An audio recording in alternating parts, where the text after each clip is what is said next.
Muy buenos días, compañeras, compañeros, gente de esta Escuela de Líderes Sindicales de nuestra diplomatura. Entre la UCI y todos los sindicatos que nos acompañan, hoy es una mañana especial.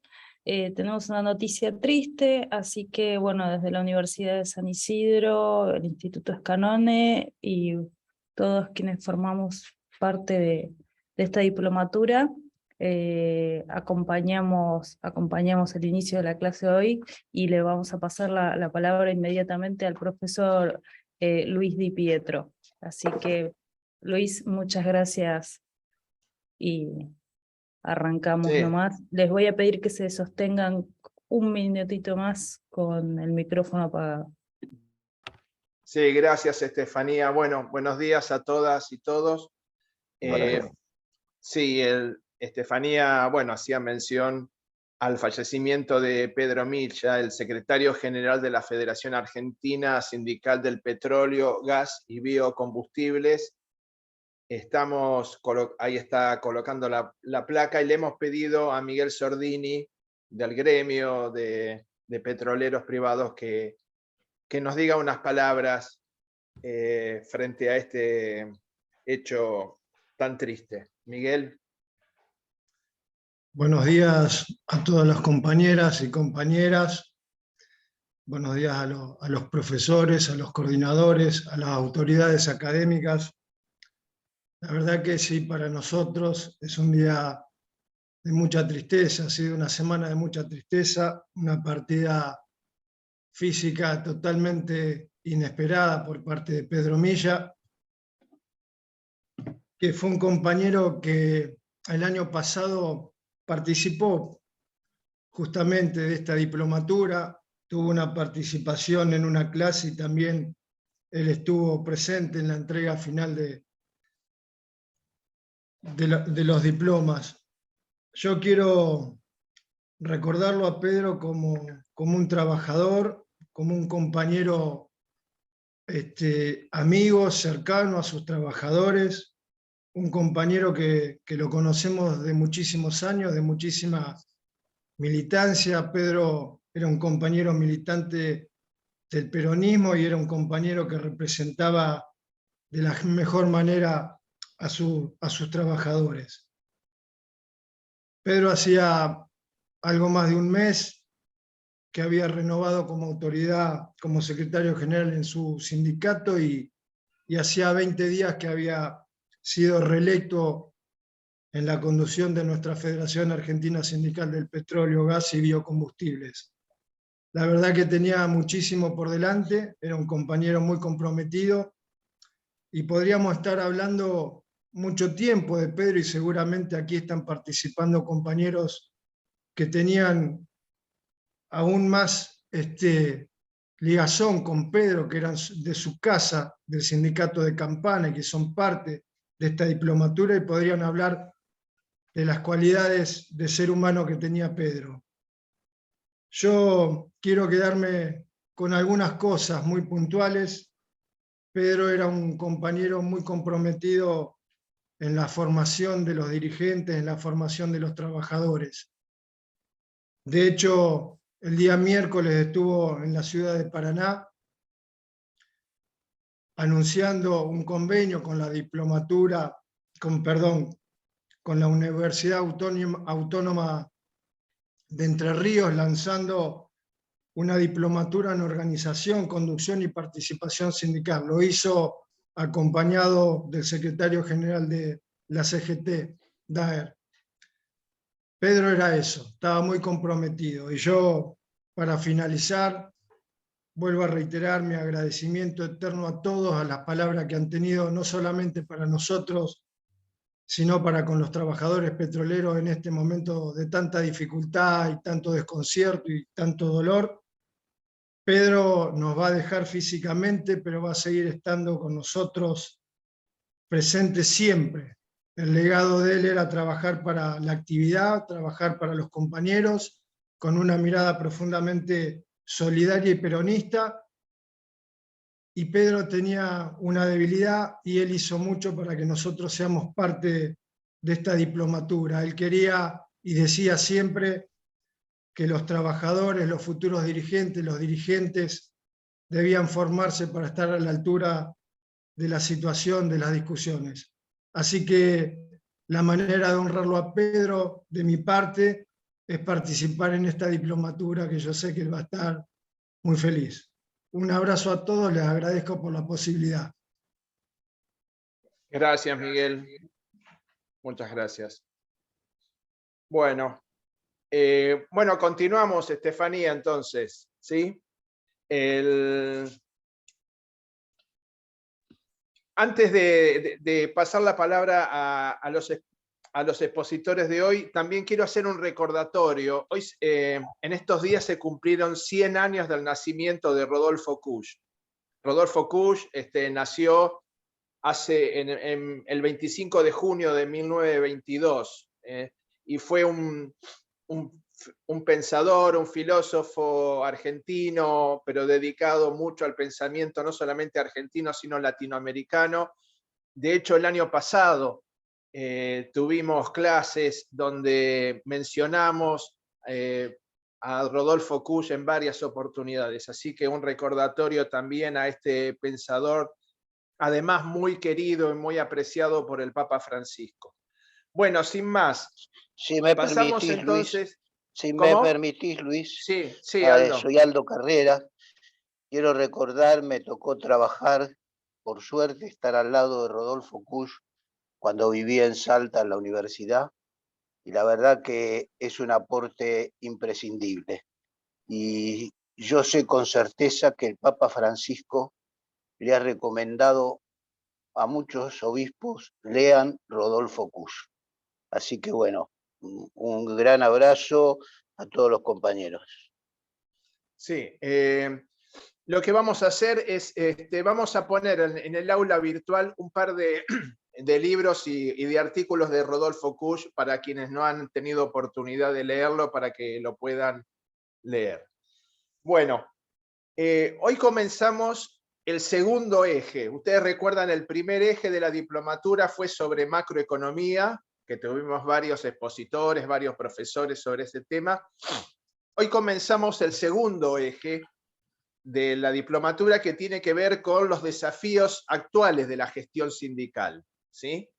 Y que va a tener dos grandes unidades: el sindicalismo hacia los 40 años de democracia y las nuevas tecnologías y su impacto en el trabajo.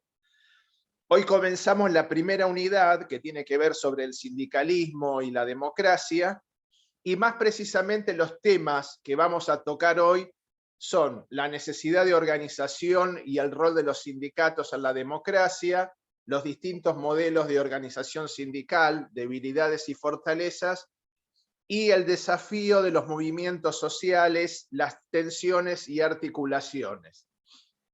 Y para ello nos acompañan dos amigos y excelentes docentes, como son Oscar Cuartango y Luis Cáceres. Le vamos a dar la palabra primero a Luis Cáceres, que, como todos ustedes saben, es el secretario general de la Unión Obrera Ladrillera. Y después le daremos la palabra a Oscar Cuartango, viejo conocido de la diplomatura, estuvo con nosotros como docente el año pasado, que, bueno, abogado, y que ha sido, entre otros cargos en la gestión pública, ha sido ministro de Trabajo en la gestión de Daniel Scioli. De manera que comenzamos con Luis Cáceres. Gracias, Luis, por acompañarnos hoy en este encuentro, en esta clase.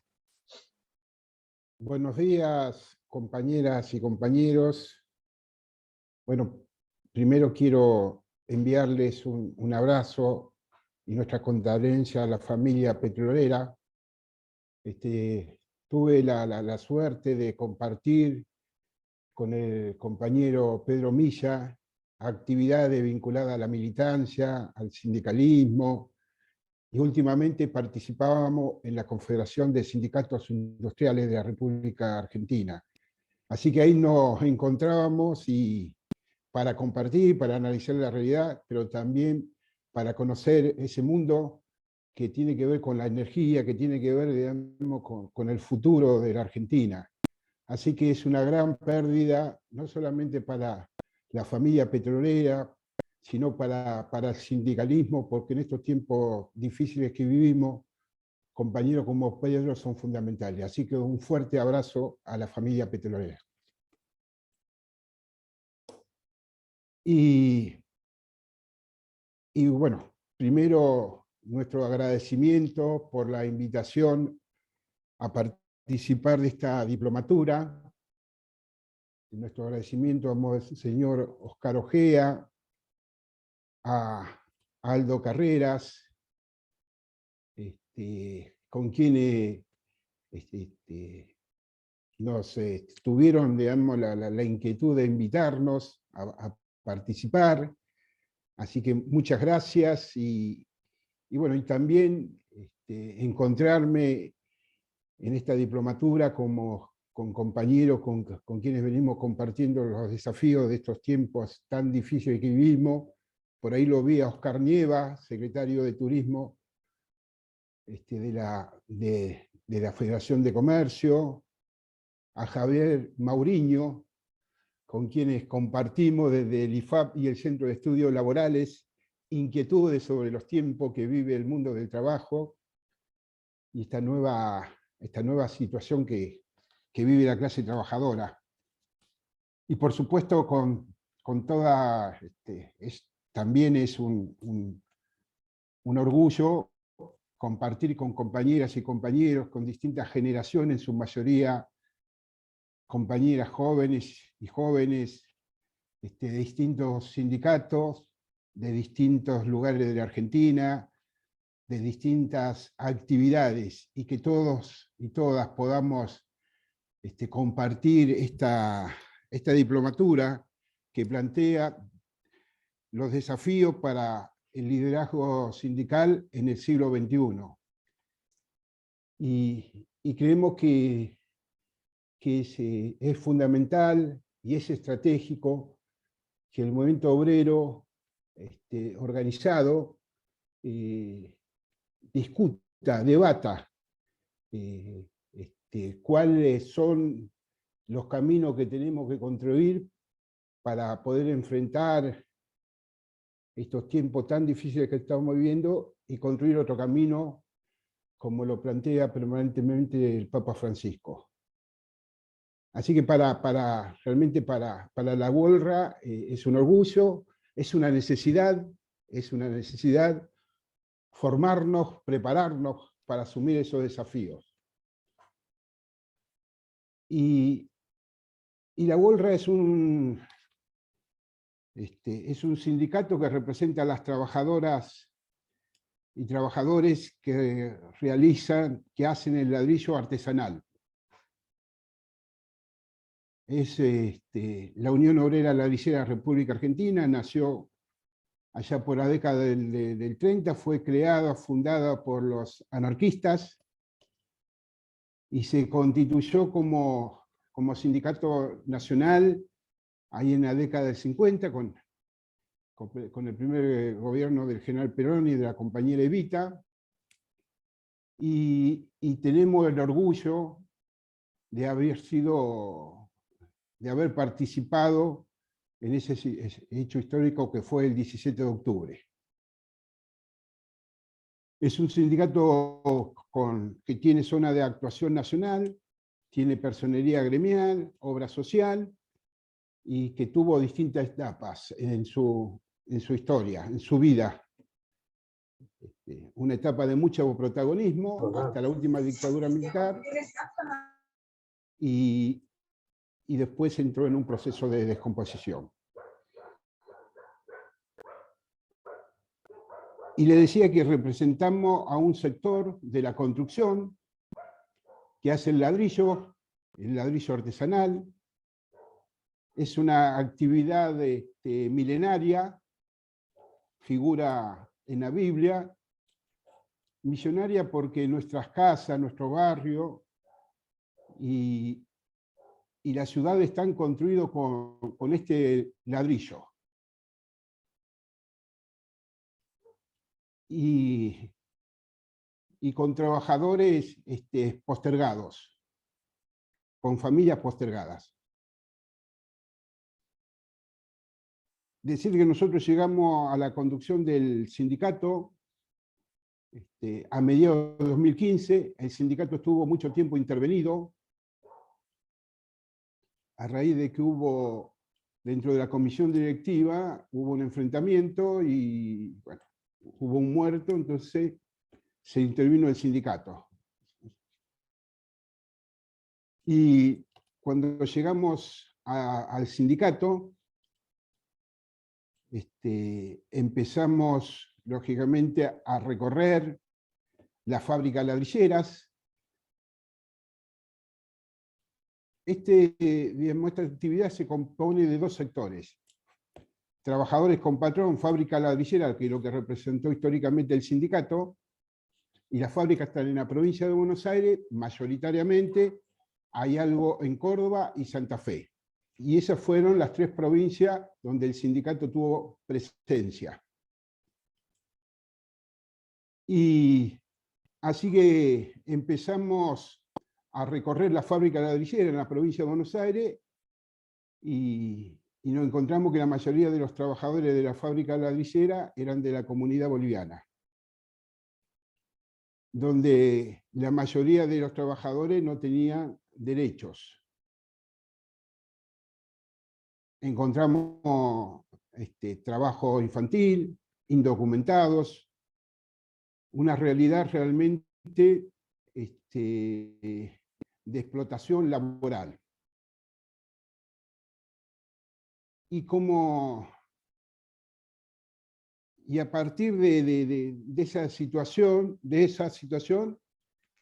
muy difícil, porque la mayoría, como decía, la mayoría de los trabajadores son de la comunidad boliviana, así que poder comunicarnos era realmente muy complejo, y era muy difícil porque no le podíamos, no conocían nuestra historia, lógicamente, no conocía lo que fue el peronismo, no conocía lo que fue el 17 de octubre, la resistencia peronista, la CGT, o sea, una tarea realmente muy difícil.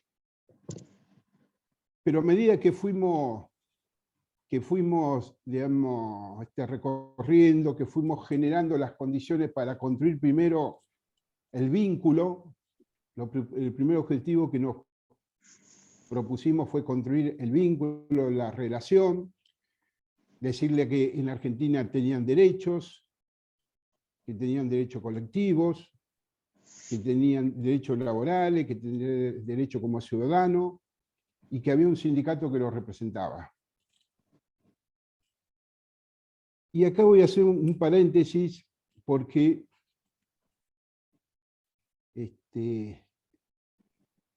esta actividad, como decía hace un rato, fundamental dentro del sector de la construcción, que depende de los ciclos económicos, o sea que cuando gobierna el peronismo, uno de los objetivos centrales digamos, de las políticas de desarrollo del peronismo es la obra pública, la construcción de vivienda, y una actividad, digamos, que se reactiva cuando gobierna el peronismo por tres factores: porque hay política de Estado, porque los trabajadores y las trabajadoras tienen la posibilidad de construir su vivienda o de mejorar su vivienda, y porque el sector privado invierte en la construcción de vivienda porque tiene a quién venderle. Entonces, en los tiempos que gobierna el peronismo, la actividad se reactiva, se trabaja más, se produce más, se vende más ladrillo. Los compañeros dicen, cuando visitábamos las fábricas, que durante el gobierno de Néstor y Cristina, los ladrillos se vendían calientes. Y todos los sectores de la cadena de la construcción fueron beneficiados por esos 12 años. Todos los sectores de la construcción dieron un salto. El sector privado y las trabajadoras y trabajadores. Todos los gremios que están dentro de la construcción avanzaron en derecho. se fortalecieron los sindicatos, tuvieron más afiliados y afiliadas. El único sector que quedó fuera de esos beneficios fue el sector ladrillero. Fueron las trabajadoras y trabajadores ladrilleros. Trabajaron más, porque se vendieron más ladrillos, pero no recibieron los beneficios por ese esfuerzo y ese sacrificio. No le cambió la vida. Los 12 años de Néstor y Cristina no le cambió la vida a las familias ladrilleras. ¿Y por qué pasó eso? ¿Había una decisión política de que los beneficios no le lleguen a la familia ladrillera? No, no había ninguna decisión política. Lo que no había era la organización del sindicato. No había sindicato. Y cuando no hay sindicato, cuando no hay organización de las trabajadoras y los trabajadores, puede haber un gobierno como el de Néstor y Cristina que benefició a la clase trabajadora, pero si no hay organización, los derechos no llegan. O sea que los 12 años de Néstor y Cristina para la familia ladrillera no le cambiaron la vida. Entonces, ¿qué es lo que hicimos nosotros cuando asumimos la conducción del sindicato? Lo que tenemos que reconstruir es nuestra organización. Y para reconstruir nuestra organización, ¿qué es lo que hicimos? Nada nuevo. No hicimos nada, no es que no inventamos nada. O sea, lo que hicimos fue lo que ha hecho el movimiento obrero organizado en Argentina. Y planteamos como primer objetivo reconstruir la unidad de la familia ladrillera. Para poder reconstruir esa unidad, teníamos que generar las condiciones. Para eso era necesario reconstruir la estructura organizativa del sindicato. ¿Y de dónde íbamos a reconstruir? De donde viven y trabajan las familias ladrilleras.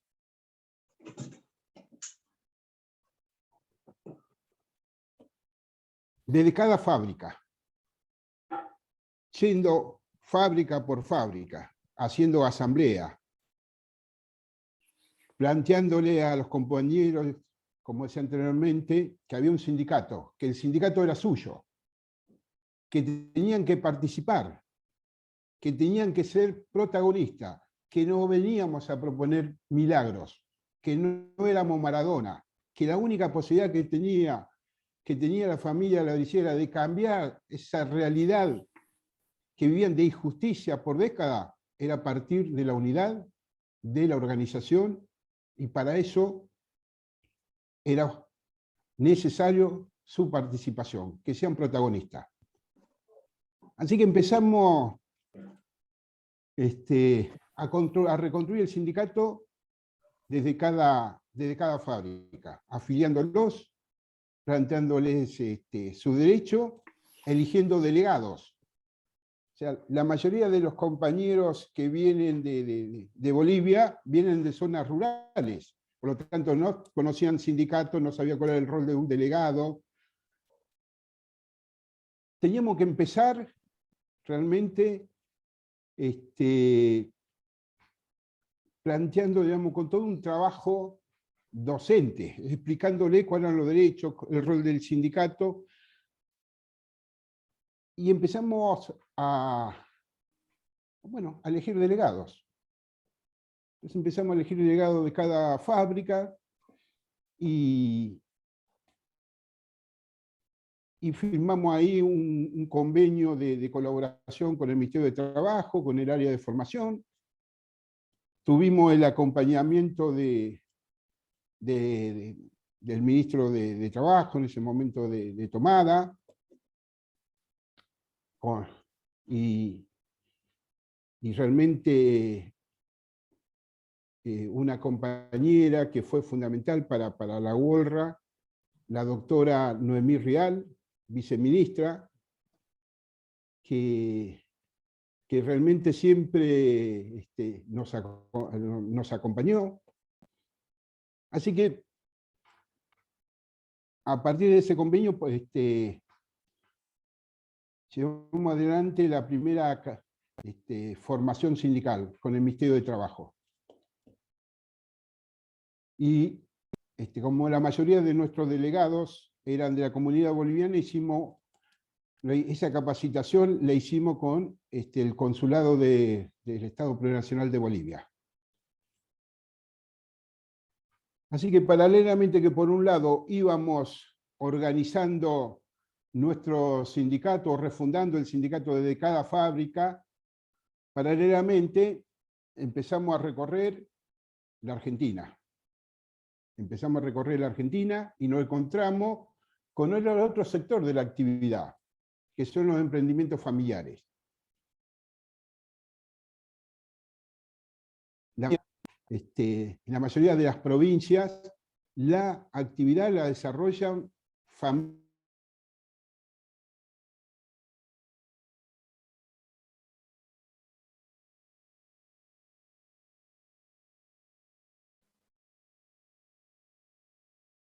familiares porque trabaja la familia. No tienen patrón. Nunca tuvieron representación sindical. Por supuesto, ni aporte jubilatorio, ningún derecho. Y se encuadra dentro de lo que es la economía popular. Y como esta es una actividad temporal por las cuestiones climáticas, cuando lo permite el tiempo hacen ladrillo, cuando no pueden hacer ladrillo siembran, cuando no pueden o pescan o crían animales. Y la actividad nuestra está en los alrededores de las ciudades, zonas periurbanas, está a la vera de las rutas, a la vera de los ríos, tras la sierra, dispersa. Solamente hay 2 provincias donde no hay actividad ladrillera. La provincia de Santa Cruz y Tierra del Fuego. Y como decía, la mayoría de la provincia, la actividad la desarrollan emprendimientos familiares, economía popular. O sea que tenemos dentro de la actividad 2 sectores. Trabajadores con patrón, las fábricas ladrilleras, lo que representó siempre el sindicato, y la economía popular, los emprendimientos familiares. Dentro del sector, digamos, dentro de las fábricas ladrilleras, nunca hubo una Cámara Nacional Patronal. Hubo Cámara en la provincia de Buenos Aires, Córdoba y un tiempo en Rosario. O sea, el sector patronal tampoco nunca tuvo una organización a nivel nacional. O sea que teníamos, entonces, dentro de la actividad, un sector patronal que no estaba organizado nacionalmente, que de acuerdo a los ciclos, ¿no?, de la economía, cuando las cosas venían bien, vendían, cuando las cosas venían mal, lógicamente, no vendían los ladrillos, bueno, pero cuando las cosas venían bien, acumulaban y ganaban, ¿no? Y después dentro del sector, digamos, de la economía popular, lógicamente, las familias ladrilleras nunca fueron representadas sindicalmente. Entonces, a medida que fuimos recorriendo la Argentina, que fuimos reorganizando o reconstruyendo nuestro sindicato desde cada fábrica, fuimos encontrándole con las consecuencias, digamos, de la falta de organización, de la actividad, de la ausencia del sindicato, de la falta de política de parte del Estado, y nos encontramos trabajadoras y trabajadores sin derecho, sin obra social, sin aporte jubilatorio, sin paritarias. Nos encontramos con trabajo infantil, indocumentados, y dividimos la actividad en 3 sectores. 2 sectores que recién lo mencioné, economía popular, emprendimientos familiares, trabajadoras y trabajadores sin patrón, la fábrica ladrillera y un tercer sector que lo denominamos patrón oculto. O sea, el dueño de una tierra donde viven y trabajan familias, en su mayoría de la comunidad boliviana, en condiciones de explotación, donde hay trata. O sea que, como sindicato, ¿no? Tuvimos que discutir cuál era la respuesta que teníamos que dar. Nosotros teníamos la posibilidad de representar únicamente a las trabajadoras, a los trabajadores de la fábrica ladrillera, los trabajadores con patrón, que es el camino que representan todos los sindicatos. Pero nos dimos cuenta que para poder regular esta actividad era necesaria una política a nivel nacional, adecuada a cada provincia. Y que para poder tener una política realmente de poder, para ser parte, ¿no?, de la construcción, para poder estar sentado en la mesa donde se discuten las políticas para nuestra actividad, era necesario tener una política que incluya a todos los sectores de la actividad ladrillera. Que teníamos que adecuar nuestra estructura organizativa a la realidad de la actividad, para poder representar a todos los sectores que son parte de la actividad ladrillera. Así que decidimos eso. Decidimos representar a todas las trabajadoras y trabajadores de la actividad ladrillera, con patrón y sin patrón. Y para eso, en la primera asamblea que realizamos, asumimos la conducción a mediados de 2015 y en la primera asamblea del 2016 ampliamos nuestra representación como sindicato, modificamos la estructura organizativa del sindicato, creamos la Secretaría de Economía Popular. Somos el primer sindicato que creó la Secretaría de Economía Popular para poder representar a los trabajadores y trabajadoras de la economía popular. Una vez que creamos la Secretaría de Economía Popular, como dentro de los emprendimientos familiares trabaja la familia y trabajan las mujeres,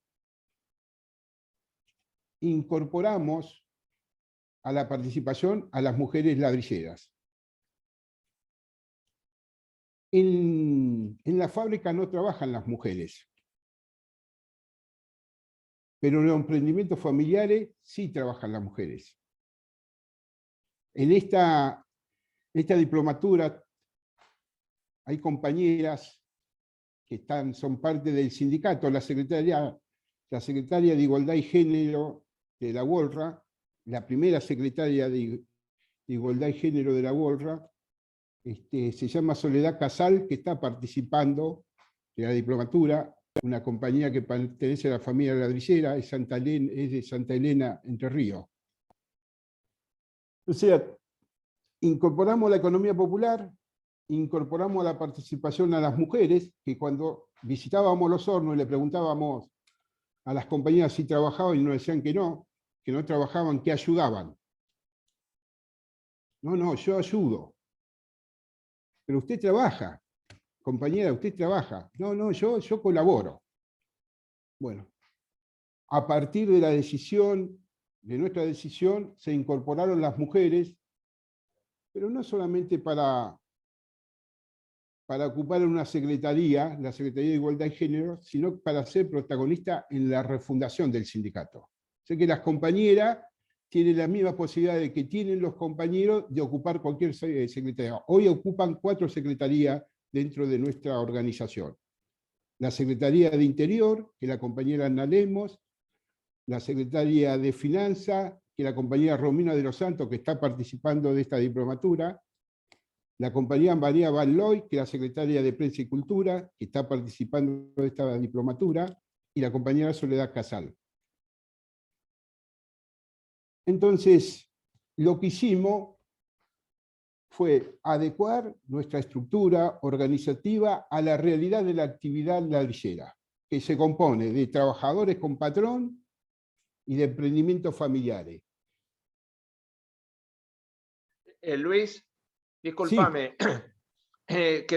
quedarían 5 minutos de tu parte para pasar a una parte de Oscar Cuartango y después volverías vos. ¿Te parece bien? Perfecto. Bueno.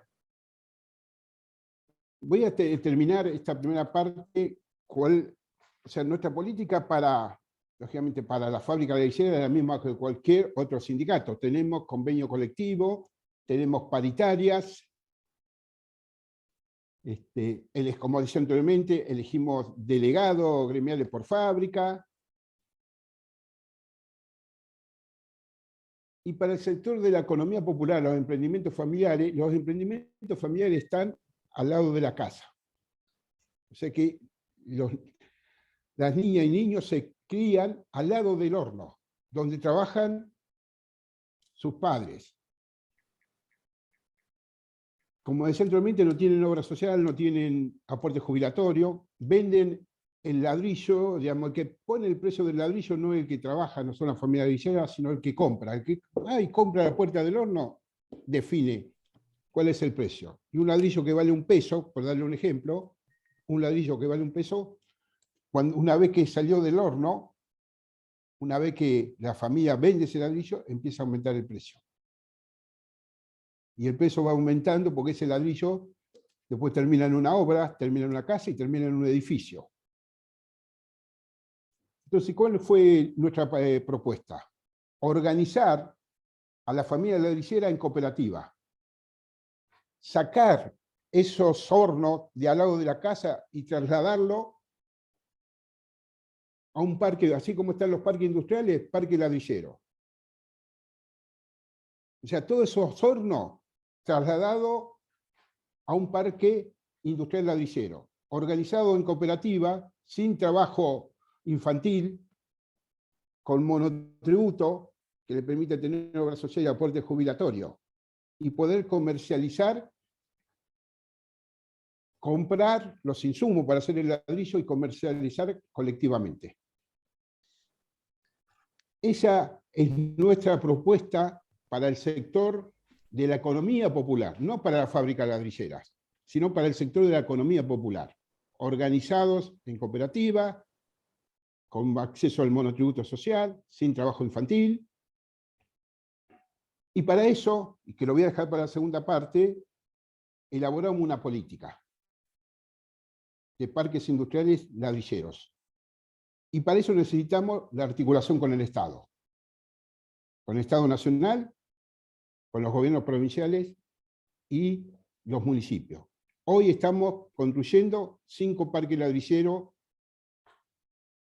uno en la provincia de San Juan, en el Chaco, 2 en Entre Ríos y otro en Roca. Es decir, en síntesis, lo que hicimos fue adecuar nuestra estructura organizativa a la actividad ladrillera y desarrollar toda una política que nos permita poder tener una política a nivel nacional y que estemos sentados en la mesa donde se define la política para la construcción.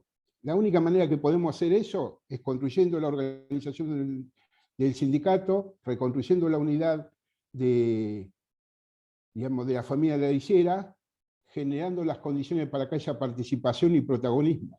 Así que ese es el camino que estamos recorriendo desde la Unión Obrera Ladrillera. Ese es el camino que empezamos a recorrer a mediados de 2015, un camino muy difícil, nos tocaron los 4 años de Cambiemos, pero pese a eso, hoy la UOLRA tiene presencia en 17 provincias, en algunos con mucho protagonismo y en otros estamos empezando. Nosotros caracterizamos los 4 años de, digamos, algo, digamos, caracterizamos como para definir, digamos, lo que significaba los 4 años de Cambiemos, que era un tiempo, usando una frase bíblica, que hay un tiempo para sembrar y un tiempo para cosechar. Cuando gobiernan los enemigos del pueblo, es el tiempo para sembrar, es el tiempo para construir nuestra organización. ¿Y cuándo cosechamos? Cuando gobierna el peronismo. Bueno, muy bien, Luis, gracias. Muy buena la referencia a la Biblia. Bueno, te agradecemos, después volvemos contigo en una segunda parte, y ahora entonces le pasamos la palabra a Oscar Cuartango. Gracias, Oscar. Gracias, Cacho, por acompañarnos hoy. Buenos días a todos y a todas. Agradezco a los organizadores por haberme convocado. Mi solidaridad con la familia petrolera por el fallecimiento de su secretario general, al que tuve el privilegio de conocer tanto en mi gestión como ministro, como también en la actividad profesional como asesor del sindicato. De manera que mis condolencias y todo mi apoyo. También quiero destacar una cuestión que no sé si fue pensada y meditada, pero que fue muy acertada, que es que coincida el Luis Cáceres con el del Sindicato de Ladrilleros en esta primera clase creo que la segunda parte de la diplomatura, ¿verdad? Porque justamente de las declaraciones de Luis surge que él pivotea la organización, que él dirige, pivotea en el tema de los sindicatos y los movimientos sociales. Es decir, hay trabajadores que están sindicalizados y hay trabajadores que son cuentapropistas o lo que se dice emprendedores y que están dentro de la economía social. Es un tema que se presta para el debate porque nuestra ley sindical no permite que cuentapropistas estén sindicalizados. Entonces, la realidad, una vez más, supera a la legislación y es el caso paradigmático de los ladrilleros, ¿no? Por otro lado, también me sirve de pie para definir la importancia de las organizaciones sindicales en el mundo, ¿no? y en la actualidad. Luis dijo que no habían sido beneficiarios de los años de bonanza de Néstor y de Cristina, los ladrilleros, no porque haya habido una decisión de excluirlos, sino que simplemente porque no contaban con la organización sindical. Pues yo les digo que la peor situación en la cual pueden estar los trabajadores de un determinado sector o de un país es sin sindicatos. Puede haber sindicatos buenos, puede haber sindicatos malos, hay sindicalistas buenos y hay sindicalistas malos, como en todos los órdenes de la vida. Pero la peor situación para un trabajador es que no exista organización sindical. Y Luis Cáceres en su exposición lo ha marcado claramente. Es decir, los ladrilleros no pudieron usufructuar los beneficios de la década, digamos así, del gobierno de Néstor y de Cristina. ¿Por qué? Porque carecían de organización sindical. La importancia entonces de los sindicatos es simplemente, pero también tremendamente esa, es decir, la desprotección total en la que quedarían los trabajadores. El trabajador individualmente considerado, enfrentándose con los patrones y con los empleadores, y en particular con los empleadores de las empresas multinacionales, es una hoja al viento que está a la discreción y al libre albedrío del empleador. E incluso Luis sirvió la exposición de Luis sirvió también para demostrarlo, porque los cuentapropistas ladrilleros, las familias ladrilleras que trabajan por su cuenta, malvenden el producto que se incrementa y termina triplicado o cuadruplicado el precio en la obra porque no tienen o no tenían organización sindical que los defendiera. Y me parece acertado también el camino de la cooperativa para comercializar la producción y compensar, digamos, esa deficiencia. Es decir, que la deficiencia de la minusvalía del trabajador con relación al empleador puede ser suplida por vía sindical o por vía del cooperativismo, en el caso de que no haya relación de dependencia. También, y esto va para hacer una introducción, una referencia histórica, el primer trabajo que se hizo sobre la clase trabajadora en nuestro país es una obra de un catalán, médico, ingeniero y también que se recibió de abogado, radicado en Córdoba, que es Vialet Macet. Es decir, es el informe sobre el estado de la clase trabajadora en la Argentina. Fue en 1904 y fue encomendado por Joaquín B. González, que era ministro de Interior de Julio Argentino Roca. A consecuencia de eso, se generó y se propuso y se mandó del Ejecutivo un proyecto de ley de Código de Trabajo que tiene el nombre de Proyecto de Ley de Código de Trabajo de Joaquín B. González, que no fue aprobado en el Congreso por la oposición que recibieron desde la derecha por el establishment que no quería conceder los beneficios que ese código tenía, y por izquierda, por los sectores sindicales. En ese momento había prevalecido en un Congreso de la Fuera las posiciones anarquistas por sobre las posiciones socialistas, y los anarquistas decían que no se podía obtener un beneficio como una dádiva de las clases dominantes, sino que debía ser obtenido por la lucha. Y lo único que se aprobó de ese proyecto fue una Dirección Nacional de Relaciones del Trabajo, que luego fue utilizada para aplicar la ley de residencia y expulsar a los trabajadores extranjeros, precisamente a los dirigentes sindicales que eran anarquistas, inmigrantes que habían venido de Europa.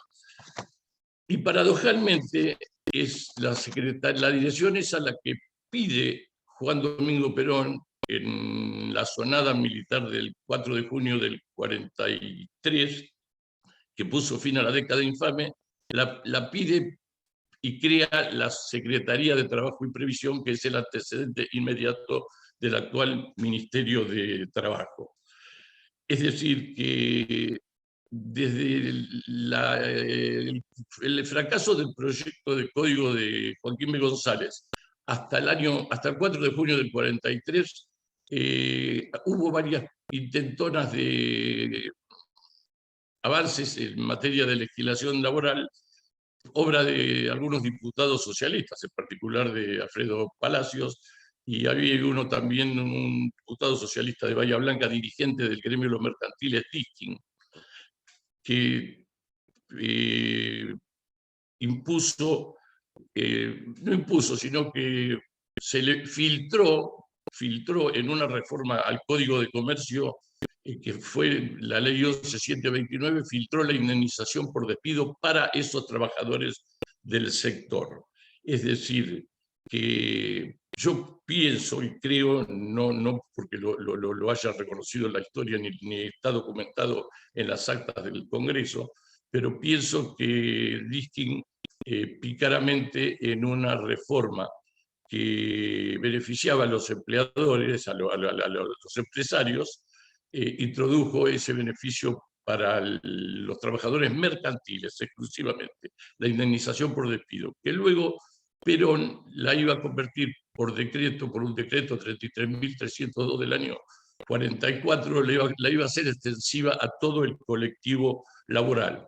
Y pongo el énfasis en esto porque esto es lo que permitió y posibilitó la afiliación masiva de los trabajadores. Es decir, si no hay protección contra el despido arbitrario, y se llegaría a la situación de que un conocido periodista, Bernardo Neusta, dijo al que se debía la grandeza de los Estados Unidos a una frase que es: usted está despedido. Y es cierto que usted está despedido, es una frase que tiene una importancia capital porque impide la afiliación. Es decir, en algunos países, de la mayoría de los países donde no existe la protección contra el despido arbitrario, es muy baja la afiliación porque existe el libre albedrío del trabajador, del empleador de despedir al trabajador que se afilia. Como la víscera más sensible de las personas es el bolsillo, cuando les cuesta plata despedir es cuando piensan, y entonces en ese sentido yo creo que la extensión de ese beneficio de Perón al colectivo, a todo el colectivo laboral que antes beneficiaba a los trabajadores de empleados de comercio, fue capital para generar la afiliación masiva a partir del advenimiento del peronismo. Tenemos un tema que es los distintos modelos de organización sindical y las debilidades y fortalezas de cada uno. Primero, quiero decir que en función del advenimiento del peronismo, el modelo sindical argentino es un modelo que tiene características muy particulares, que es a veces cuestionado en el extranjero porque restringiría la libertad sindical, cosa que yo desmiento totalmente.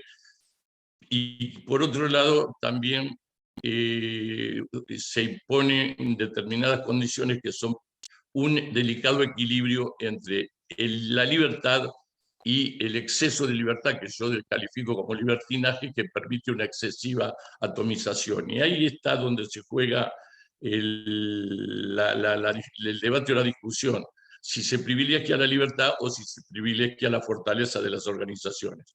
Yo creo que ese es el punto de equilibrio que tenemos que guardar en esta materia. Ahora, yendo más específicamente a lo técnico, nosotros podemos decir que hay organizaciones sindicales que son uniones, organizaciones sindicales que son federaciones, organizaciones sindicales que son confederaciones.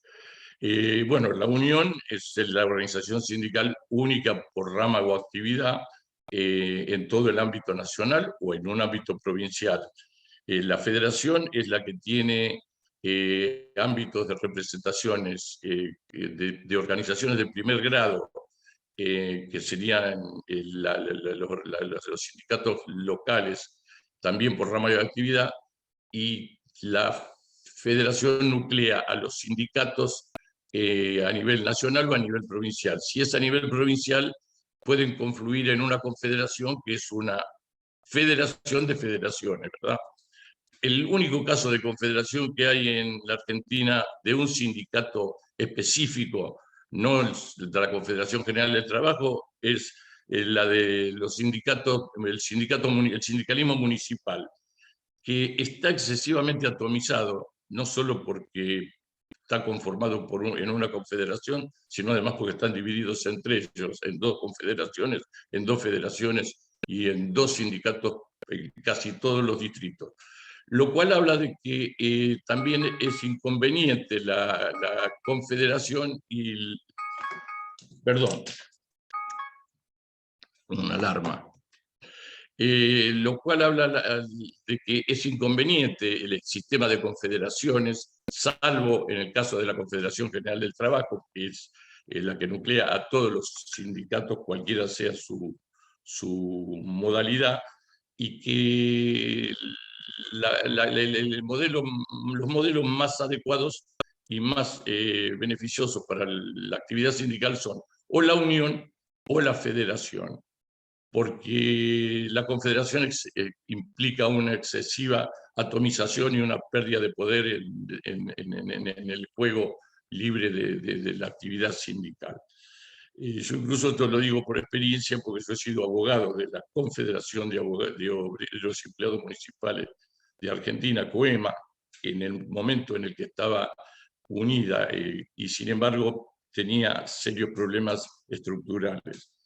Y también, a la inversa, la Confederación de Obreros y Empleados de Empleados de Comercio era una confederación que se convirtió en federación porque advirtió esa falencia de la función confederativa, que es la excesiva atomización e inclusive los sobregastos y el poco poder económico que tienen la confederación para hacer valer sus derechos, los derechos de los trabajadores, mejor dicho.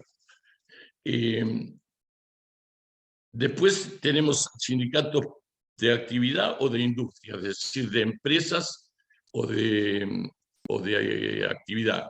En el caso de, yo me inclino también por los sindicatos de actividad y no por los sindicatos de empresa, no obstante lo cual, en algunas actividades, en algunas ramas, en algunas actividades funcionan bastante bien. Por ejemplo, en la actividad frigorífica. En sus momentos fue un sindicato de gloria, la Federación de la Industria de la Carne, con sindicatos por establecimientos, como pueden haber sido el sindicato Armour, el sindicato Swift de Rosario, de Berisso, los sindicatos de Avellaneda, los sindicatos de Lanús también. Desgraciadamente, ese tipo de actividad está en retroceso y en consecuencia no se la puede utilizar como punto de comparación, pero en su momento fueron muy poderosos y tuvieron buenos resultados.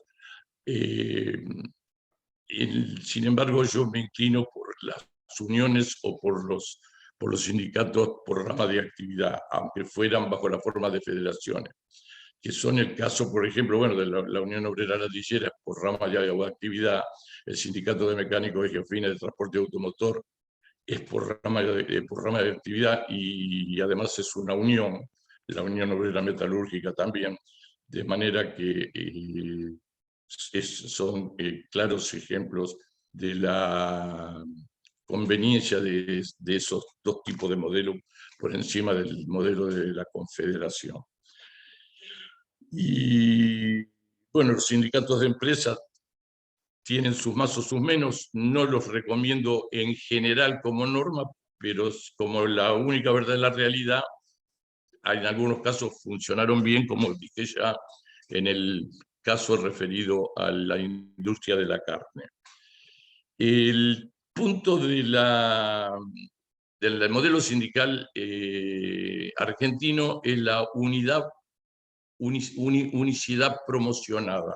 La unicidad promocionada implica que, si bien hay libertad de sindicalización, tiene derecho cualquier colectivo de trabajadores tiene derecho a la sindicalización. Hay un solo sindicato que es el que va a obtener, entre comillas, digo un solo sindicato porque después la realidad ha ido superando esta limitación, pero en teoría es así, hay un solo sindicato que va a obtener la personería gremial, es decir, el que tenga mayor representación. Los restantes podrán tener inscripción gremial, pero no tienen determinadas facultades plenas como tienen los que tienen personería gremial, y eso también dio objeto a debate y fue objeto de una serie de observaciones del Comité de Expertos de la Organización Internacional del Trabajo. La otra característica que tiene la ley argentina y que choca con la situación del sindicato de ladrilleros, que como Luis lo ha marcado, es que tiene que ser trabajadores en relación de dependencia. Es decir, el primer paso para obtener la inscripción o la personería gremial en la Dirección Nacional de Asociaciones Sindicales es darle vista a la ANSES para que diga si los trabajadores están o no registrados. Es decir, que hay una doble traba. Que el trabajador no esté registrado, aunque esté en relación de dependencia, no sería posible crear un sindicato. Y por otro lado, si no está registrado o está registrado como autónomo, porque se da el caso de los cuentapropistas o emprendedores que mencionó Luis, tampoco se lo habilita para formar sindicatos. Y entonces ahí se da ese conflicto entre organización sindical y movimientos sociales, que yo creo que con mucho practicismo lo solucionaron los ladrilleros desde el punto de vista operativo, así creando una secretaría de la economía social y buscando la vía del cooperativismo para proteger a esos trabajadores. Eso tiene que ser revisto o revisado en la legislación argentina, porque, como ya dije, si la única verdad es la realidad, la legislación tiene que adecuarse a la realidad y no la realidad se tiene que adecuar a la legislación. O como diría Arturo Jauretche, el traje se tiene que acomodar al cuerpo y no el cuerpo acomodar al traje, en una gráfica y muy feliz ejemplo que ha dado el pensador de Lincoln. Entonces, tenemos, yo voy a omitir hacer referencia a la legislación que estuvo vigente durante los distintos periodos, porque les he dado o le he proporcionado un documento a la diplomatura, que creo que lo han puesto a disposición de ustedes, donde se puede leer todo eso, de manera que no hace falta entrar en lo tedioso de enumerar leyes y decretos sucesivos. Sí, voy a mencionar a dos convenios de la Organización Internacional del Trabajo. El convenio 86 del año 48 de libertad sindical, que fue ratificado en el año 59 en la Argentina, del año 48, que fue ratificado, y el convenio 98 sobre sindicalismo y negociación colectiva, que fue ratificado en el año 56. Estos dos convenios, aunados a una serie de recomendaciones, son los convenios bases y las interpretaciones y dictámenes del comité de expertos son los elementos base en los cuales está regulada la actividad sindical en la Organización Internacional del Trabajo.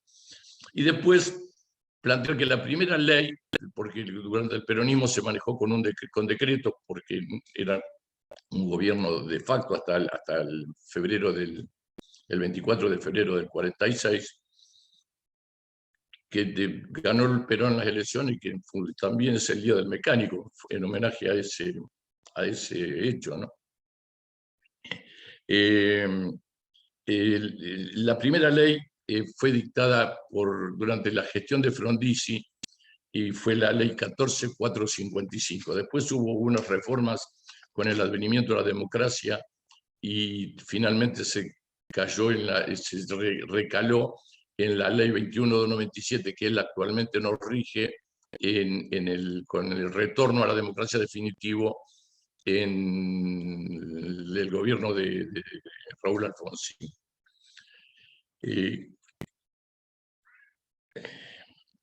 La cuestión de la unicidad y de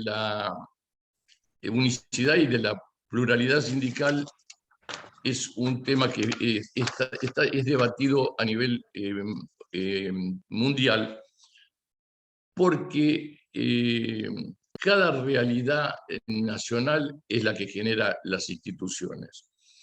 Y en una oportunidad que tuve de visita en comisiones obreras y en Unión General de Trabajadores en España, las dos centrales más importantes, que fui con un pensador argentino, Julio Bodio, que no sé si ustedes, la mayoría lo deben haber oído nombrar,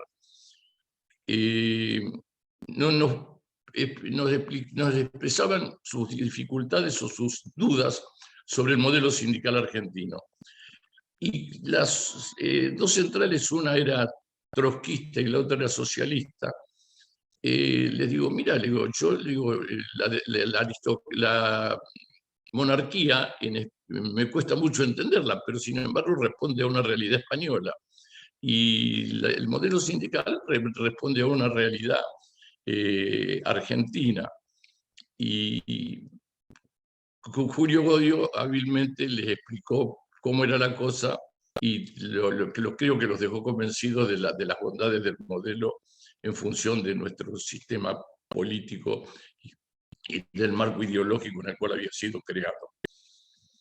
La diferencia, por ejemplo, con Italia es que los sindicatos son centrales que responden a los partidos políticos. Por ejemplo, está la central social cristiana, la socialdemócrata y había una central comunista también.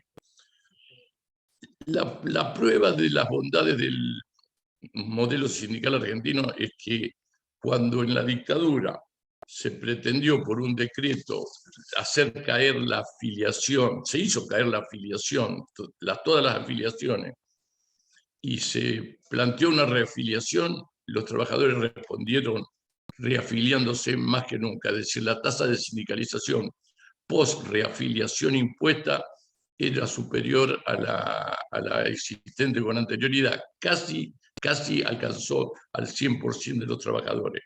Esa fue una respuesta de los trabajadores a quienes tenían dudas sobre las bondades del modelo sindical argentino, que no es perfecto, que tiene que ser adecuado en algunas cuestiones y que tiene que ser ajustado a las nuevas realidades, pero que es el que nos sirvió para conseguir todas las conquistas que tienen los trabajadores y que comparado con el resto del mundo son muy importantes. Es decir, por ejemplo, la indemnización por despido, vuelvo al caso, no la tienen casi ningún lugar del mundo. A lo sumo tienen un fondo de desempleo o un fondo compensatorio similar al de los trabajadores de la construcción. Y destaco también que lo que Perón llevó a la práctica de generalizar la indemnización por despido mediante el decreto del año 44, fue consagrado constitucionalmente en el artículo 14 bis de la Constitución Nacional, que expuria la Convención Constituyente del 57 porque fue convocada por un gobierno de facto y con la proscripción del peronismo, pero fue convalidada luego por la Convención Constituyente del año 1994, con lo cual se salvó, digamos, ese cuestionamiento de origen, el texto del artículo 14 bis. Y también destaco que en esa Convención Constituyente tuvo protagonismo no como convencional, sino como presidente del Comité Central de la Unión Cívica Radical, un dirigente de Quilmes, Crisólogo Larralde, que no apoyó a la Unión Democrática en las elecciones del año 46 y que impidió, la redacción de ese artículo, impidió que se retornara a la Constitución liberal del 1853 y se mantuviera en su esencia el constitucionalismo social que había impuesto en la Constitución del 49. Es decir, que con ese artículo se salvó, digamos así, o se evitó y fracasó la intentona de volver a una constitución liberal. Y también incluso fue más allá, y Nobleza obliga, hay que reconocerlo, impuso como derecho constitucional el derecho de huelga, que no está contemplado en la Constitución del 49, porque Sampay dijo que era porque era un derecho natural que no merecía consagración porque estaba en la naturaleza de las cosas. Yo creo que era porque la comunidad organizada, muy firmemente impuesta en ese tiempo, no concebía que se le hiciera una huelga a un Estado que protegía a los trabajadores. Pero bueno, esos son puntos de vista muy personales, cada uno tomará el suyo. Pero es un tema interesante que no quería obviarlo en una audiencia de esta jerarquía y de esta naturaleza. La principal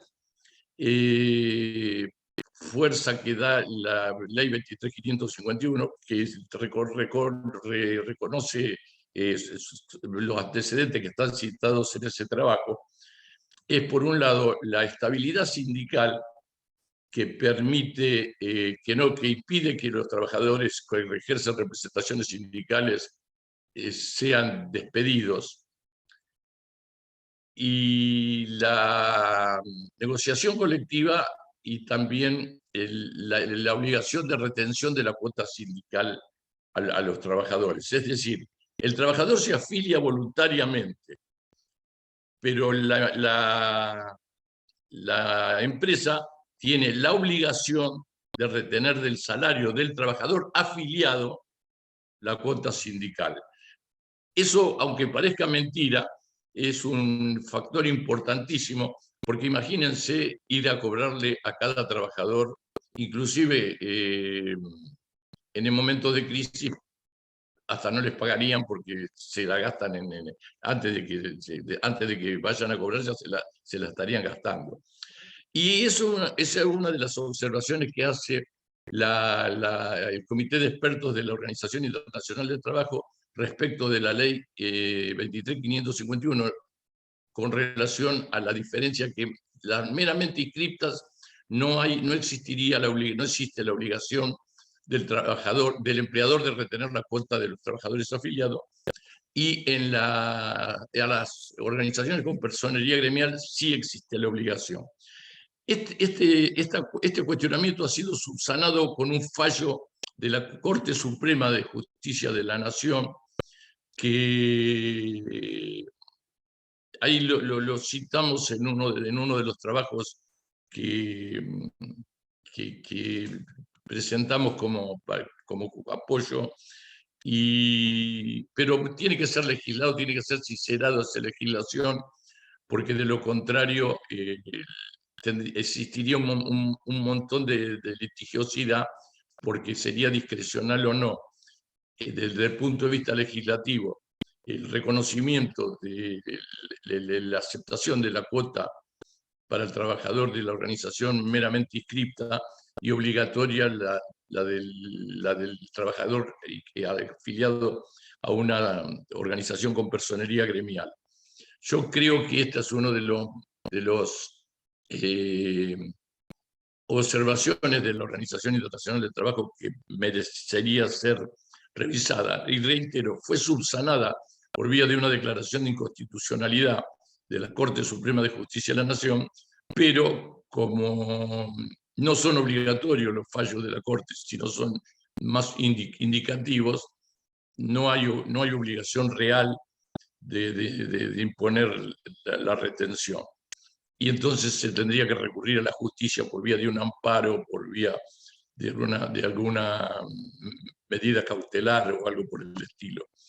Con lo cual, yo creo que hay que adecuarla a la realidad y reconocer la obligación de retener la cuota sindical a ambas clases de sindicato, es decir, al meramente inscripto y al con personería gremial. No se me escapa que la dirigencia de las organizaciones con personería gremial se resisten a esto en la mayoría de los casos por una cuestión de conveniencia lógica, pero yo sinceramente creo que, como la Organización Internacional del Trabajo lo ha dicho, y también ya ha habido un pronunciamiento de la Corte Suprema, y no de la Corte Suprema actual, que está tan cuestionada, sino de la anterior, yo creo que el tema merece ser por lo menos debatido y reconsiderado. El otro observación que hizo es una observación también formal con respecto a los requisitos para disputar la personería gremial entre una organización que la tiene y la otra que no tiene, que tiene mera inscripción y que tiene que confrontar para ver cuál de las dos se queda con la personería gremial. En el caso de la Organización Internacional del Trabajo, dice que superar en un 10% los afiliados, el número de afiliados que tiene la organización preexistente con personería gremial por parte de la meramente inscripta para sacarle la personería gremial, es excesivo. A mí no me parece que sea excesivo, y también tenemos que tener en cuenta el tiempo durante el cual se maneja la superioridad de afiliación, porque no puede llegar a ocurrir en un sindicato pequeño, y ha ocurrido en el caso de los municipales, que por alguna circunstancia muy particular un sindicato afilie mayor cantidad de personas que otro y le quita la personería gremial, pero inmediatamente se diluye porque es por artimañas incluso hasta de los intendentes que contratan personal que se afilie a la organización meramente inscripta. De manera que estos casos no se van a dar en las organizaciones de ustedes porque la escala no lo permite, pero en los casos de sindicatos pequeños, como son los sindicatos municipales, puede ocurrir. De manera que yo no creo que sea merecedora de recepción esa observación de la Organización Internacional del Trabajo. Discúlpame, Incluso, Oscar. sí, como no, No, para avisarte, porque recordemos, la clase termina a 10:30, de manera que si te parece quedarían 5 minutos para que cierres esta primera parte y después quedarían 15 minutos más para Luis Cáceres y 15 minutos más para que cierres vos la clase. ¿Te parece? pero perfecto, sí, no hay ningún problema. Muy bien. Simplemente, para cerrar, quiero decir que todo esto que se refiere a la disputa de las personerías gremiales, en el sector público, nacional, provincial y municipal, está saldado porque hay una resolución del Ministerio de Trabajo que ha sido acatada por todo el colectivo laboral del sector público, por supuesto, que dice que la obtención de la personería por parte de una meramente inscripta no hace perder la personería de la entidad preexistente.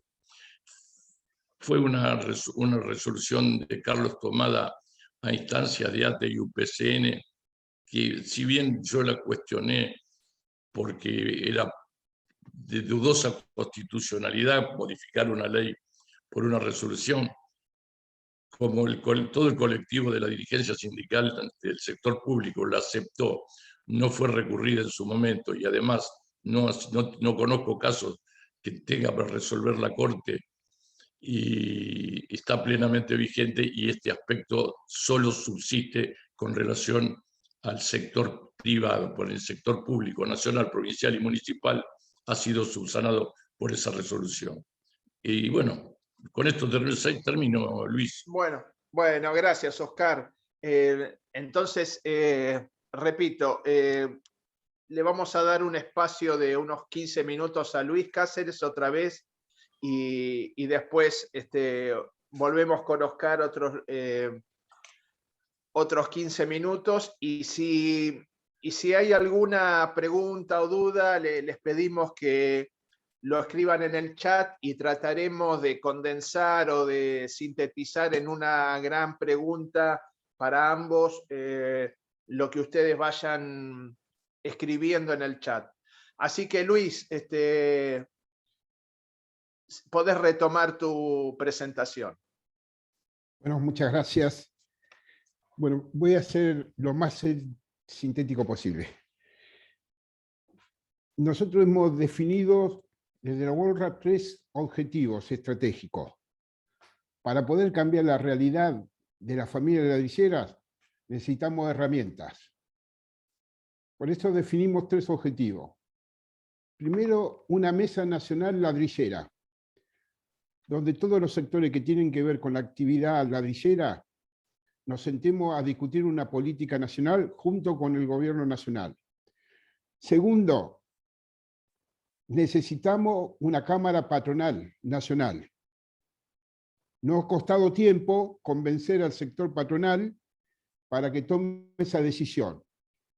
Y hoy ya están armando la Cámara Nacional Ladrillera, o sea, la Cámara Patronal Ladrillera. Y el otro objetivo, como decía, son los parques ladrilleros.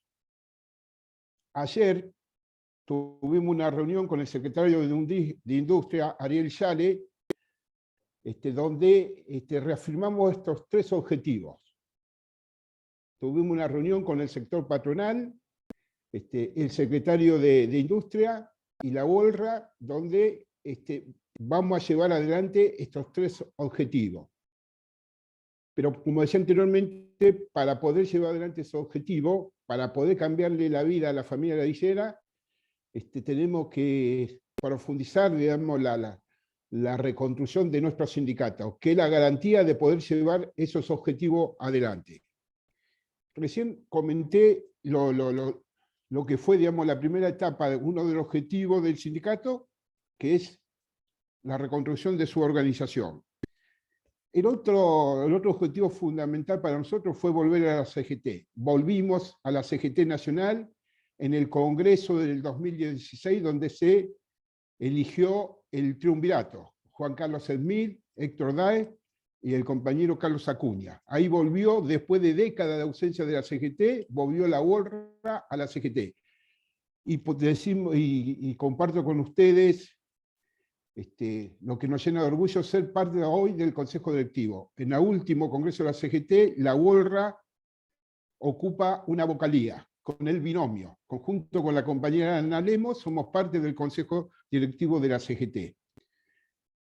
Somos parte como recién comenté, de la CICERA, que es la Confederación de Sindicatos Industriales de la República Argentina.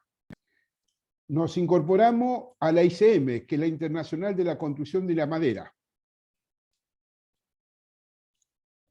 Nosotros estamos convencidos que no hay posibilidades, digamos, de enfrentar este sistema injusto que vive la humanidad sin la unidad del sindicalismo internacional, a nivel regional y a nivel internacional. Por eso para nosotros ser parte de la ICM es un objetivo estratégico.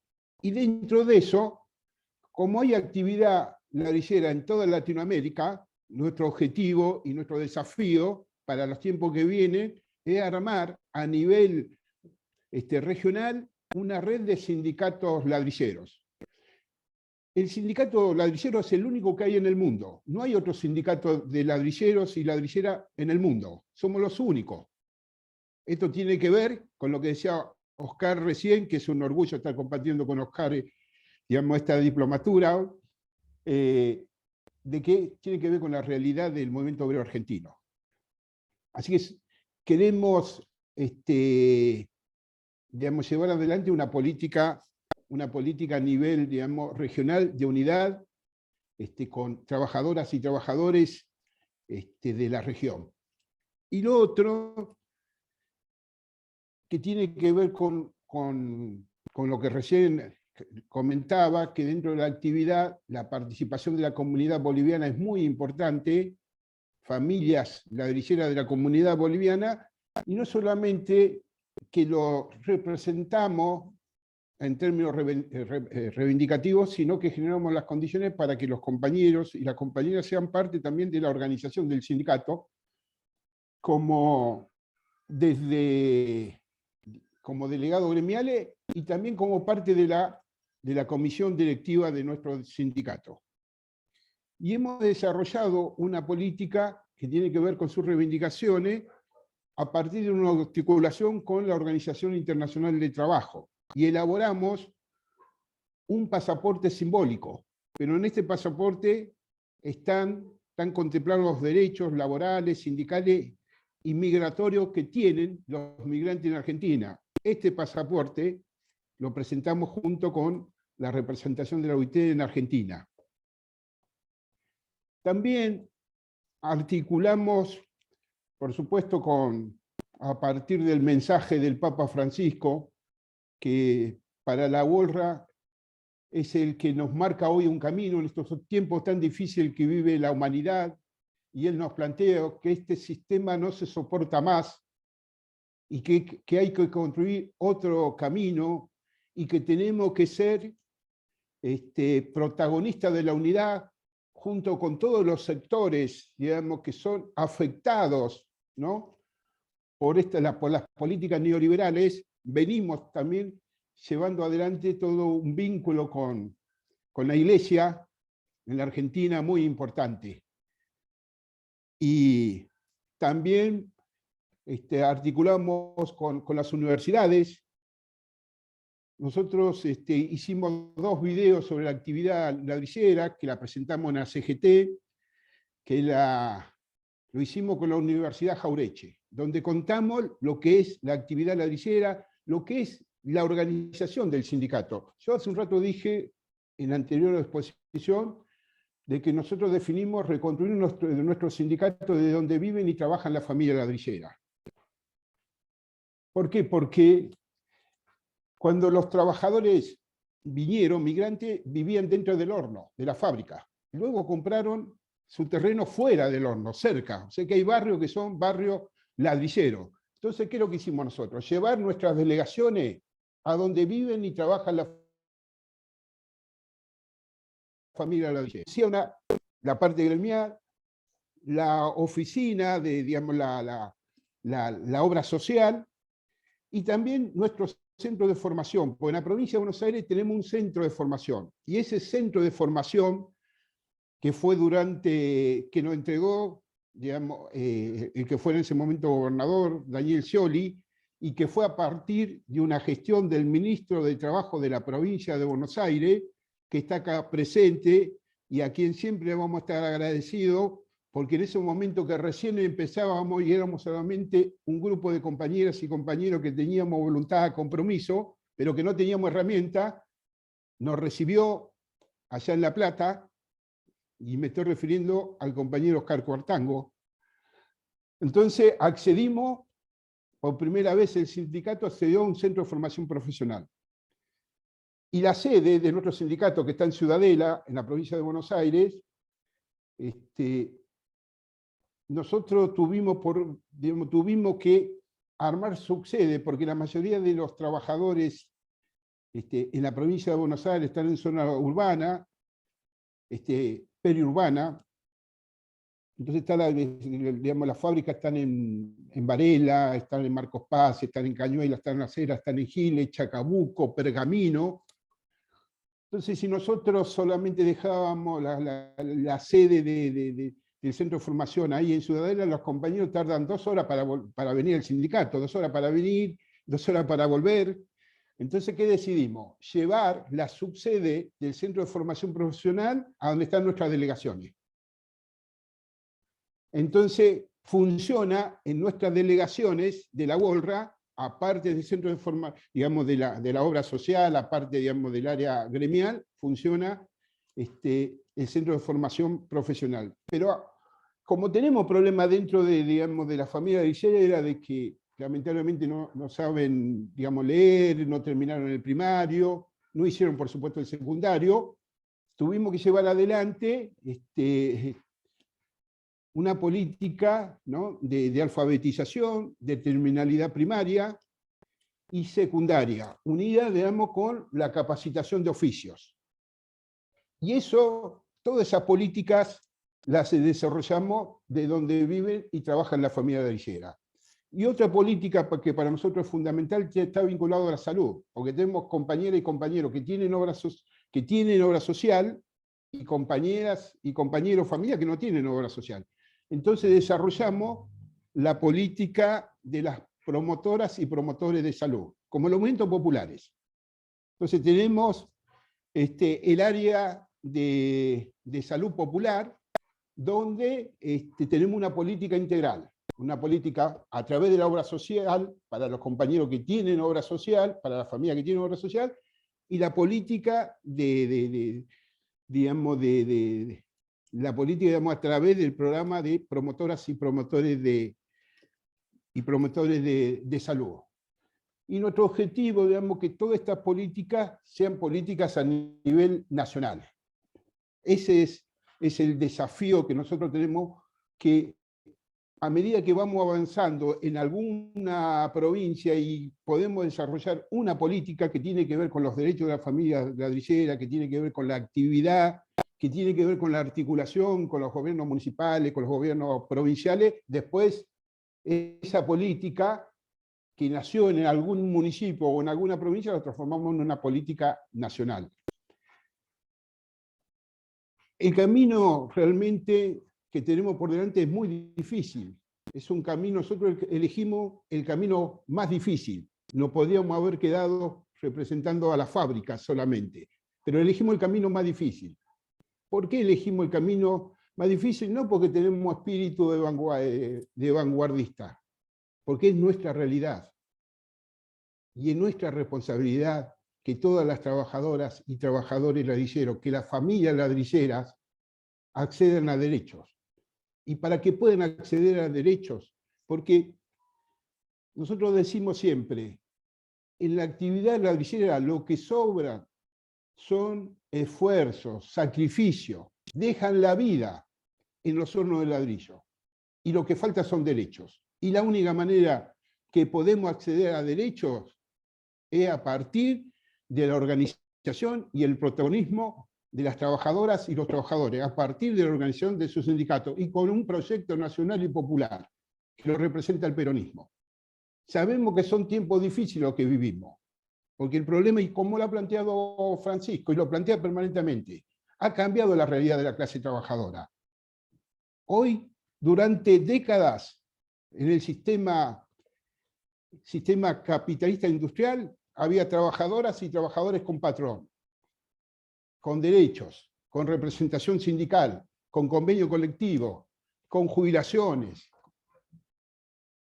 Eso ha cambiado, producto del avance tecnológico. Cada vez que hay mayor desarrollo tecnológico, hay menos trabajadoras y trabajadores. Como dice el Papa Francisco, se descarta a millones y millones de seres humanos. Entonces hay una nueva realidad de la clase trabajadora. Nosotros lo dividimos en 3 sectores. Trabajadoras y trabajadores con patrón, con derecho, con representación sindical, convenio colectivo, aporte jubilatorio, obra social. Paritaria, ese es un sector. El otro sector son los informales. Tienen patrón, pero no tienen derechos. Y el tercer sector son las trabajadoras y trabajadores de la economía popular. Son las trabajadoras y trabajadores que se inventaron el trabajo y que se organizan en cooperativas. Y que el ejemplo, y es un hecho revolucionario, es la decisión de trabajadoras y trabajadores de la economía popular de organizar su representación sindical, que es la UTEP, la Unión de Trabajadores y Trabajadoras de la Economía Popular. Y el desafío que tenemos es reunificar esta distinta realidad que tiene la clase trabajadora. ¿Para qué? Para poder incidir. Porque para cambiar la realidad que vivimos necesitamos incidir. Y para poder incidir hay que construir poder. Y eso se construye a través de la unidad, de la organización y el protagonismo. Tenemos que recuperar el lugar que ocupamos históricamente dentro de la construcción de una nueva Argentina. El general Perón y Evita no nos dieron solamente derechos,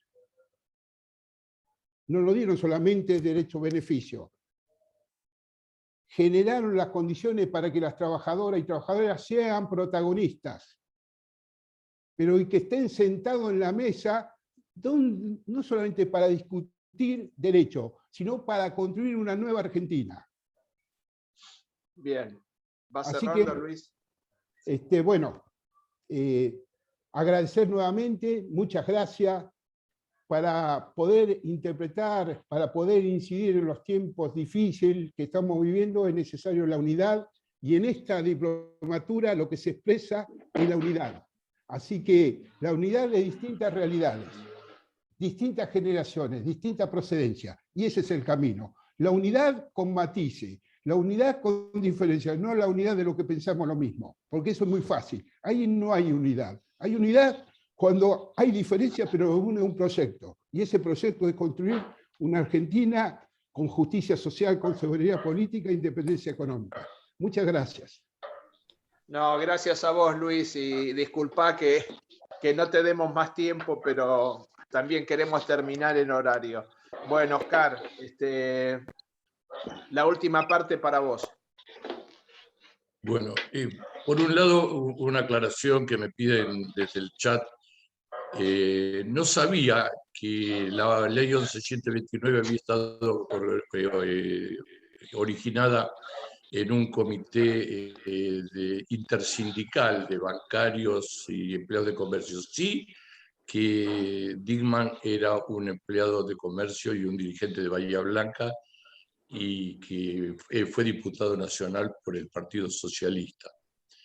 Eso por un lado. Por otro lado, las cooperativas de trabajo son las únicas cooperativas donde no existe relación de dependencia con la cooperativa. Es decir, la figura del socio empleado que está consagrada en la ley de contrato de trabajo, acá juega de excepción y en el único caso que juegan de excepción y son no son empleados de la cooperativa. También es bueno aclarar que generalmente cuando alcanzan volúmenes importantes las cooperativas de trabajo, dimensiones importantes por la cantidad de asociados, suelen terminar en fraude laboral. Y también se utiliza la figura de la cooperativa para cubrir fraudes laborales, como por ejemplo inclusive lo que se utilizaba en las quintas y también en los hornos de ladrillo, es que el dueño de una fracción de tierra, por ejemplo 100 hectáreas, las haga unidades de 10 hectáreas, haga un pseudo arrendamiento a una familia boliviana y que en realidad están en relación de dependencia, tanto sea para lo rural como para la actividad ladrillera. Y suele ser común eso.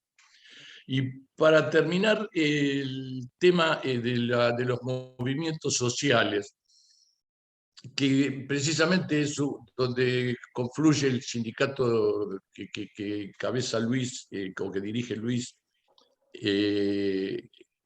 en ambos aspectos. Hay que tener presente que la legislación argentina en materia sindical se remonta a épocas de casi pleno empleo. Incluso la dirigencia sindical estaba acostumbrada a épocas la época de pleno empleo.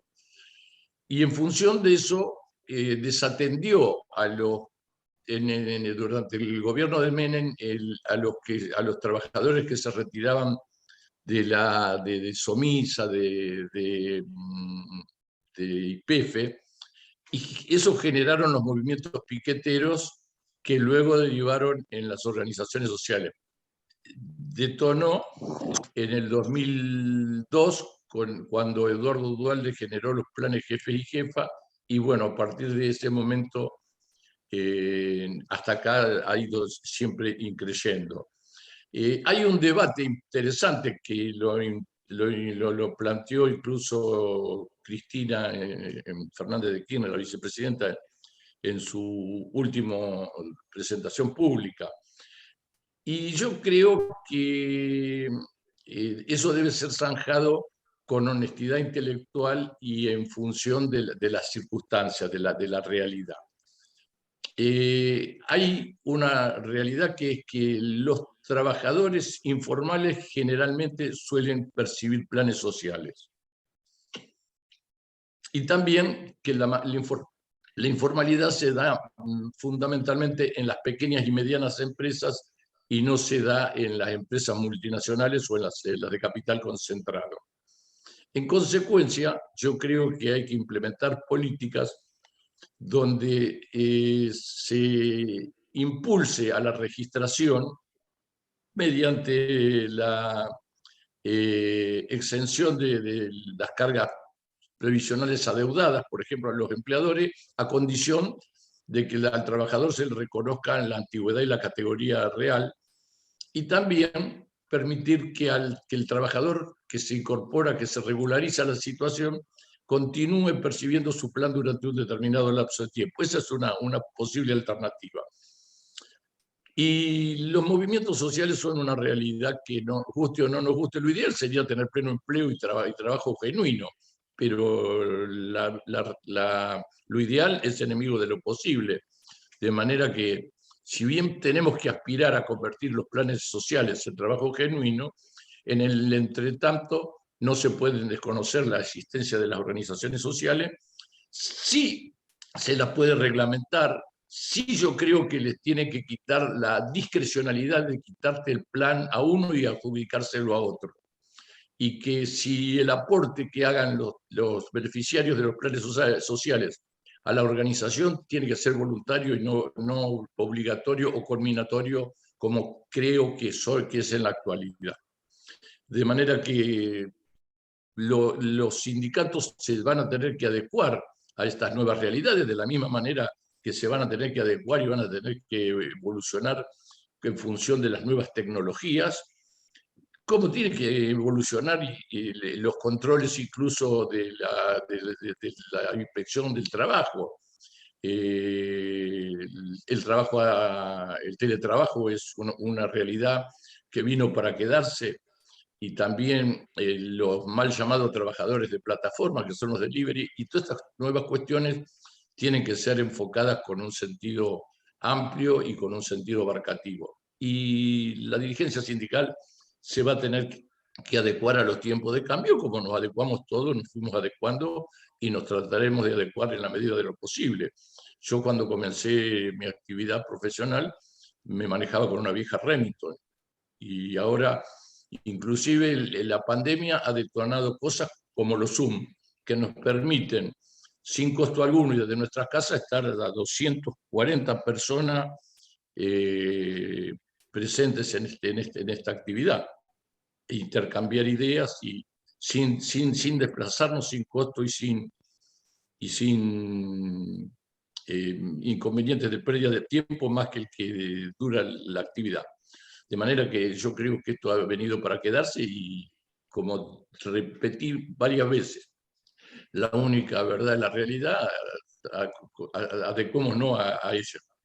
Y tenemos que adecuarnos los profesionales, los dirigentes sindicales, los trabajadores. A uno nos costará más porque a burro viejo le cuesta agarrar el trote, y a otros que tienen el privilegio de la juventud les costará menos, como por ejemplo que mis nietos manejan los controles remotos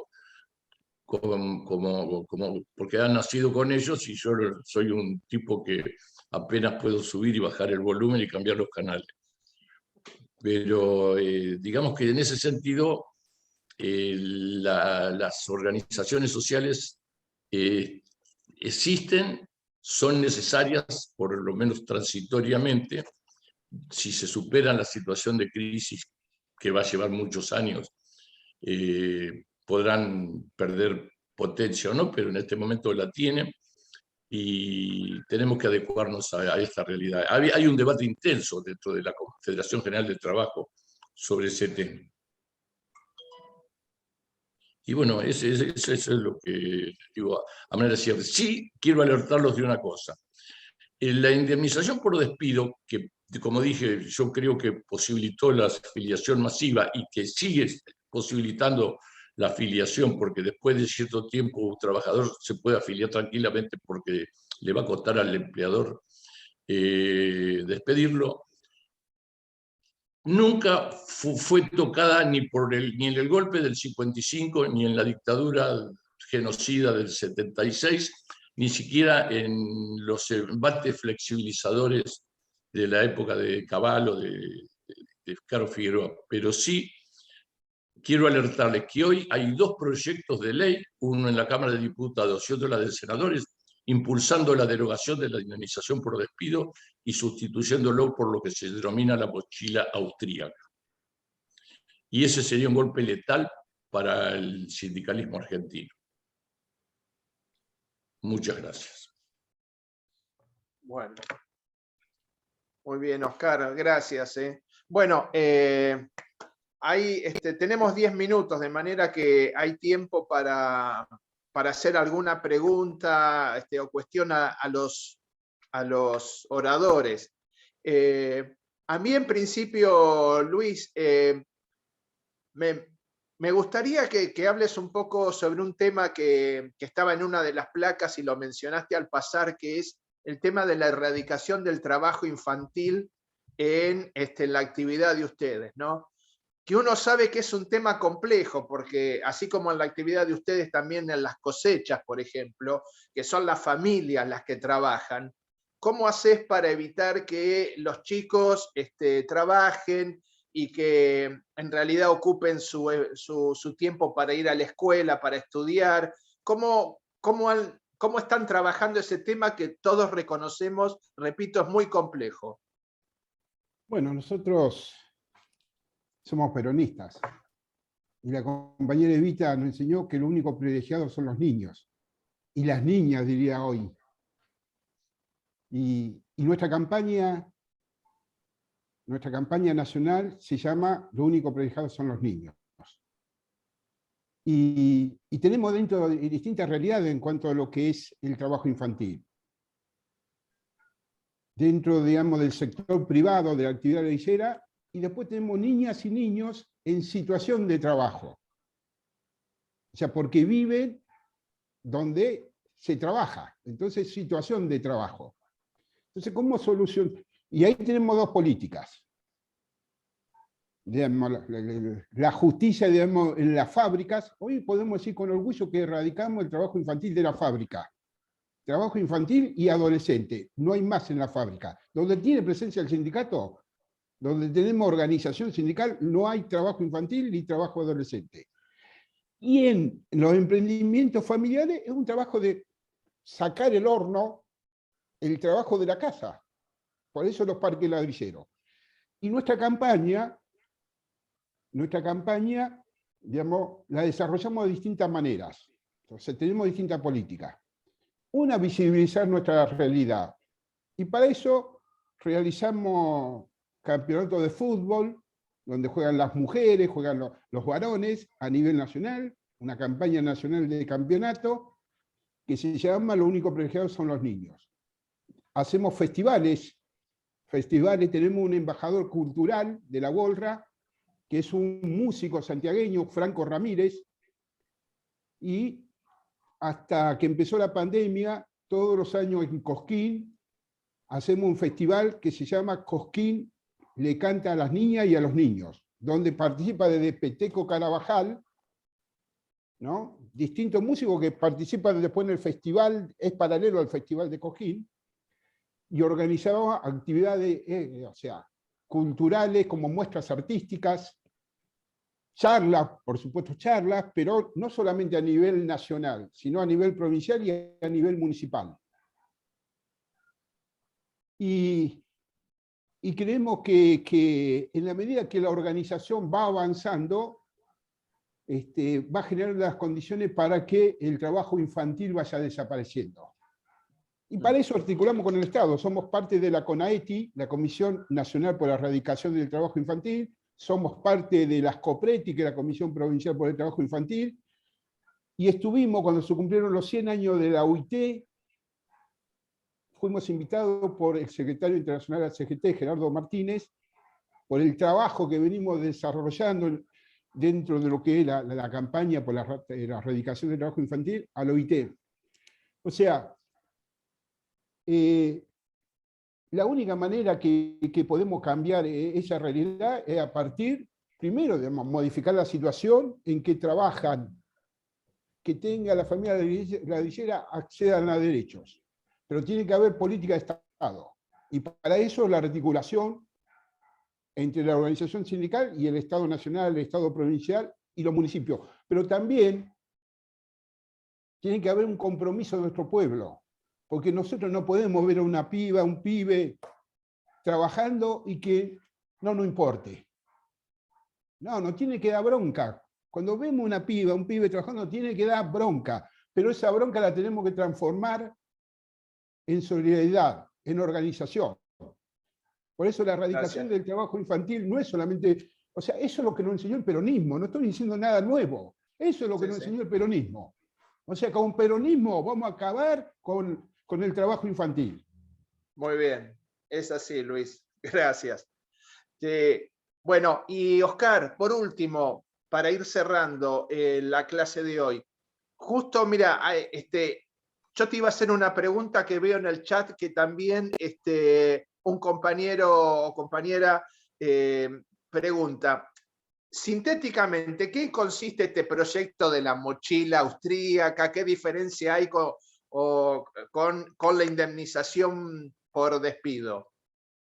En síntesis, Sí, muy grosera, pero muy gráfica, sí, equivale al fondo como el fondo de la construcción, con un ajá, aporte de los empleadores. Y dicen es que no sería pérdida de derechos de los trabajadores, sino que serían resarcidos de la misma manera que lo están en la actualidad. Yo sobre eso tengo muchas dudas, pero a pesar de eso, el problema, aunque fuera así, aunque no sufriera merma el derecho del trabajador en el caso de despido, pero no lo pagara el empleador, que no lo pagara el empleador, esto vulnera la protección contra el despido arbitrario porque tiene un carácter disuasivo la indemnización. No es una indemnización, una compensación por desempleo, es una indemnización por un despido incausado.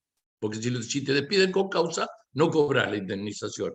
claro. Y eso lleva a que sea detonante del que no se pierda la magnitud de la afiliación, porque al empleador no le va a costar nada y entonces te despide si te afilias. Ese es uno de los puntos clave. Bien. Bueno,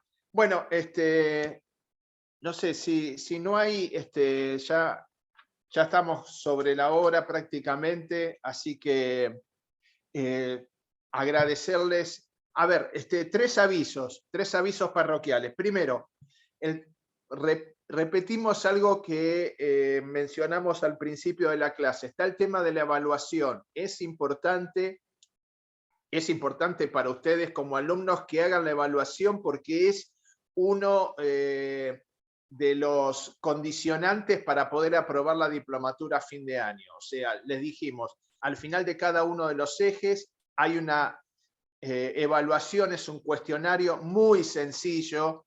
Ya la gran mayoría de ustedes lo ha hecho y recién me estaba fijando y realmente en un par de minutos se resuelve. Habiendo leído o escuchado las clases y con un poco de sentido común y de conocimiento de la actividad gremial y de nuestra historia, se resuelve. Pero hagan la evaluación y para eso están los coordinadores de cada uno de los grupos que los ayudan a ustedes para que entren en la plataforma, respondan el cuestionario, etc. Ese es el primer tema. Segundo tema, el sábado que viene tenemos clase. A diferencia de la dinámica que tenemos durante todo el año, que es cada 15 días, sábado por medio, por un tema de cronograma, el sábado que viene, 2 de julio, tenemos clase y que vamos a hablar justamente un tema muy interesante, que es el lugar de la mujer, los jóvenes y los jubilados en el trabajo y en la organización, ¿sí? Estamos pensando una dinámica distinta para ese día, de manera que no se pierdan la clase que viene.